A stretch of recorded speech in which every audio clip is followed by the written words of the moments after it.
आगे बढ़ते अगली खबर राजधानी रायपुर से। मुख्यमंत्री निवास पर कल गोवर्धन पूजा का आयोजन रखा जा रहा है। आज सूर्य ग्रहण है और इसके चलते कार्यक्रम में बदलाव किया गया है। तो सीएम हाउस में कल दोपहर 2 बजे अब यह आयोजन होगा।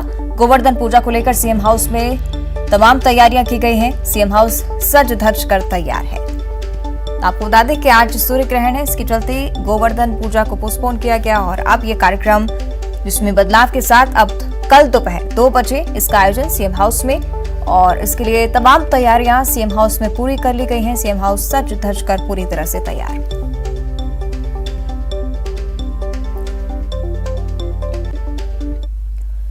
आगे बढ़ते हैं अगली बड़ी खबर भी रायपुर से ही। कल से धान खरीदी का ट्रायल रन शुरू हो रहा है। 28 अक्टूबर तक ये ट्रायल रन चलेगा।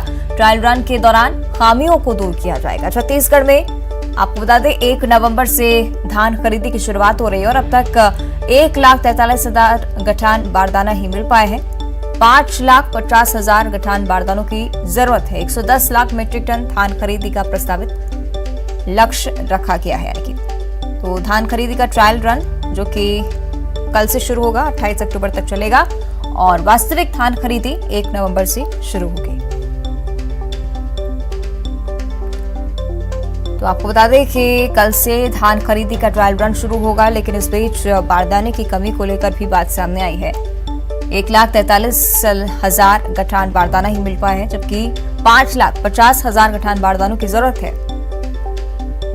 110 लाख मीट्रिक टन इस बार धान खरीदी का लक्ष्य है।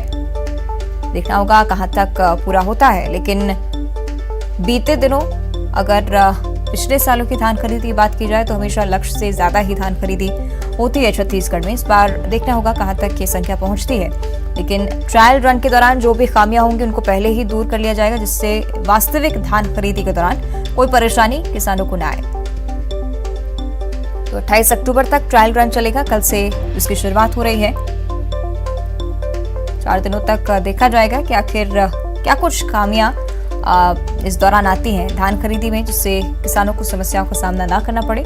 इसके पहले से ही ट्रायल रन की शुरुआत होगी और 1 नवंबर का दिन होगा जब प्रदेश में धान खरीदी की शुरुआत होगी। ज्यादा जानकारी के लिए हमारे साथ सहयोगी देवव्रत भगत जुड़ रहे हैं। देवव्रत, निश्चित तौर पर कई सारी तैयारियों की जरूरत धान खरीदी को लेकर, क्या कुछ जानकारी फिलहाल ट्रायल रन को लेकर?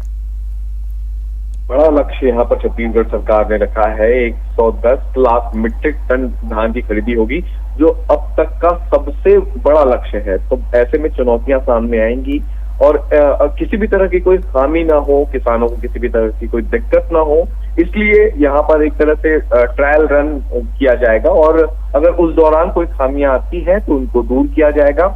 रही बात व्यवस्थाओं की, तो सभी जिलों के कलेक्टर्स हैं, एसपी हैं, उनको निर्देश दे दिए गए हैं और इस बार जो है 95,000 नए भी जो किसान हैं वो जुड़ चुके हैं। तो एक तरह से समर्थन मूल्य पर धान की खरीदी और कस्टम मिलिंग की तैयारी है वो एक तरह से युद्ध स्तर पर चल रही है, क्योंकि किसानों के लिए एक तरह से सबसे बड़ा उत्सव होता है ये, जब सरकार जो है समर्थन मूल्य पर धान खरीदती है और इस दौरान अवैध धान जो है वो दूसरे राज्यों से आने की भी आशंका रहती है। और ऐसे में सभी जिला कलेक्टरों को और एसपी को निर्देश दिए गए हैं कि इस पर एक तरह से सख्ती बरती जाए और अगर किसी दूसरे राज्यों से धान आती है तब उस पर रोक लगाई जाए और कड़ी कार्रवाई की जाए। तो ये निर्देश मुख्यमंत्री ने पहले ही सभी जिला कलेक्टरों और एसपी को दे दिए हैं। अब ये देखना होगा कि 1 नवंबर को जो धान खरीदी होती है तब क्या कुछ दिखाई देता है, क्योंकि पंजीकृत किसानों को कैरी फॉरवर्ड और जो डेटा है वो पहले से करने के लिए और साथ ही साथ नए किसानों के पंजीयन कर धान खरीदी करने की बात जो है वो सरकार द्वारा की गई थी और अब कल से ट्रायल रन होगा। उसके बाद ये देखा जाएगा कि कौन कौन सी खामियां हैं और उन खामियों को दूर करने की कोशिश 1 नवंबर तक की जाएगी। ठीक है, शुक्रिया आपका देवव्रत इस पूरी जानकारी के लिए।